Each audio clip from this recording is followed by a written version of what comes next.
Global search for missing Beatles 1961 Höfner guitar. A global search has been launched to find one of the world's most iconic instruments, Paul McCartney's original Höfner bass guitar. The Lost Bass Project is appealing for information about what it describes as the most important bass in history. McCartney bought the instrument for £30, $38, in Hamburg, Germany, in 1961. But it disappeared 8 years later. The hunt began after McCartney urged manufacturers Höfner to track down his beloved instrument. The bass features in the Beatles' music of those years, including the hits Love Me Do and She Loves You. Nick Was is heading Höfner's search project and has joined forces with 2 journalists in trying to solve the greatest mystery in the history of rock and roll. He has collaborated extensively with McCartney and written a book about the missing Höfner 500/1 violin bass. Was told the BBC that the famous Beatle asked him about the guitar during a recent conversation.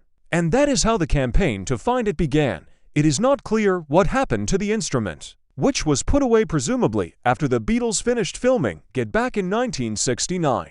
He said, "It's not clear where it was stored, who might have been there. For most people, they will remember it. It's the bass that made the Beatles," Was said. Husband and wife team Scott and Naomi Jones, both of whom have worked for BBC News, are helping with the search. Scott became curious about the guitar's fate after watching McCartney's 2020 headline set at Glastonbury and approached Höfner, only to discover they were already having conversations about tracking it down.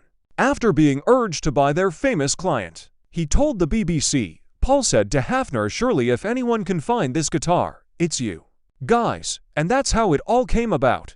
Now we're working together on this. Nick has more technical knowledge about this guitar than anyone on the planet. And me and my Naomi are bringing some investigative skills. It's anyone's guess how much the guitar would fetch at auction, but there are some precedents. John Lennon's stolen guitar sold for $2.4 million, £1.9 million, when it resurfaced half a century later. And the acoustic Kurt Cobain played during the iconic MTV Unplugged set sold for $6 million, for £0.76 million.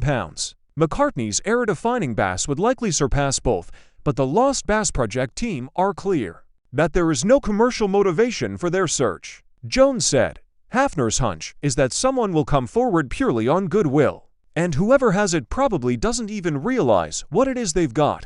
It would be nice if it could go on public display one day, and if the only way someone is going to come forward is to make some money from it, then so be it, because at least it would be found. But ultimately we're just doing this to get Paul his guitar back. We know via Nick and Höfner that it's what he's always wanted."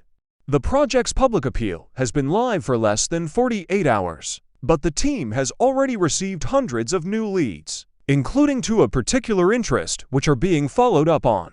How to spot McCartney's bass. There are a couple of telltale signs any amateur sleuth should be aware of if trying to identify the bass. A dead giveaway is the Höfner logo, which is written vertically on the headstock of the original model, but was horizontal on later versions played by McCartney. The missing bass also looked very different last time it was seen to how it did in older pictures. Because it had to be renovated after extensive touring, McCartney's missing bass was given a darker paint job, had the pearl pickguard removed, and had the 2 pickups mounted in a single piece of black wood.